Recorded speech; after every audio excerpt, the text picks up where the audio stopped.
Alright, man, with eTrailer, if you have a 2023 Subaru Outback and you're looking for a rack that can carry a variety of different types of bikes and something that's really easy to work with when you're trying to install and uninstall it from your vehicle, then the Thule T2 Pro XTR is going to be a great option for you. So let's check it out. Our rack's working pretty well in the back of our vehicle. If you look over here, you'll notice even if I shake this pretty hard, our bike feels really sturdy and we're nowhere near coming close to making contact with our vehicle. And that sturdiness is also going to go into its weight capacity up to 60 pounds per bike, so you can even accommodate for your heavy e-bikes. And it's not going to reflect in its tilt, so if I show you that real quick, I'm just going to pull on this handle in the back. You hear a click and then you can lower this down. You can tell we have plenty of clearance now to open up our hatch. This is going to be great if you plan on doing any shopping where you have your bike in the back of your vehicle. You can throw your bags back here. And if you want to get ready for your ride, you can simply just take a seat, tie your shoes, grab your helmet, and then get out there. And once you're done, you can close this up, put this back into the seated position. All we have to do that is just apply some pressure to the bike rack itself until it clicks back into place. And if we want to take a closer look at our rack, I'm going to take off my bike. I'm going to start with this rear strap. You only have one of these, and what I like about it is we also have this ratcheting device on it. So if you want to help make this extra tight, it's really easy to do. I'm just going to tuck that away so I'm not going to run over it. And if we go to the front side, this is just going to have this front ratcheting hook. Also really easy to use. What I like about it is just the shape of it. It works really nice on our bike today. And when I pull on that button or release, we also have a cable lock built into it. So we're going to have some extra security too. And with that out of my way, all I have to do is lift up, pull it towards me, and now I can go out for a ride. And from here, we're going to just make sure we put everything back up. So we're going to have that rear strap back here. And this also slides up and down on this tray. Makes it super easy to work with, and it feels stiff enough that it's not going to slide around on you. And we can put this back up too. Again, super easy to do. Just going to make sure it's flush against my rack. And from here, we can get a few measurements. The first one I'm going to get is going to be a ground clearance.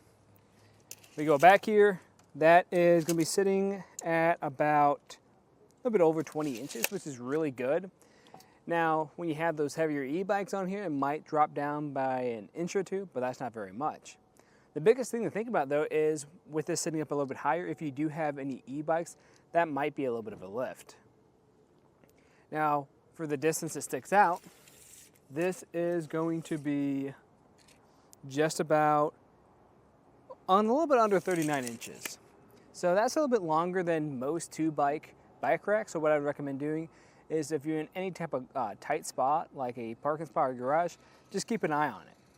But we can save space. And to do that, we're just going to fold this up. We're going to pull that handle, the same one we used to tilt it back earlier, and push up this time. And you can tell this is pretty compact so far.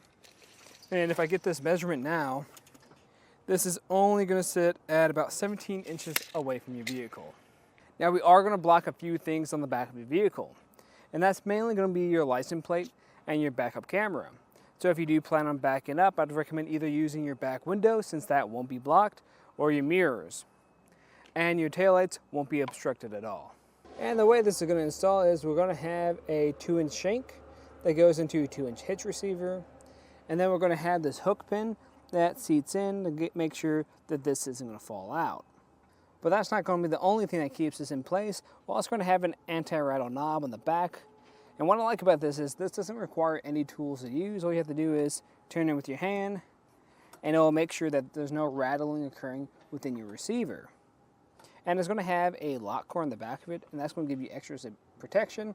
And it's going to use the same key system as your integrated bike cable locks. And what I also like about it is right next to that, we're also going to have some wheels. And those wheels are just going to make the process of loading and unloading it easier, because that's going to make sure you don't have to lift it up all the way across your garage to your vehicle. Now, there is another option if you do like that concept, and that's going to be the Thule Hitch Bike Rack. What's nice about that is it also folds up, so it's going to be more compact in your garage. That's going to be more so if you're constantly taking this in and out of your vehicle, because that one's not going to have the ability to fold up like the one we do have today. And this one, I also just like the look of it a little bit more. It's also going to be a little bit more affordable than that and have just a slightly lower weight capacity, but it can still carry a variety of different types of bikes, like those e-bikes I said earlier, or the carbon or alternative frame bikes too. But that's just a look at some of the features of the Thule T2 Pro XTR bike rack on the back of our 2023 Subaru Outback. I'm Matt. Thanks for watching.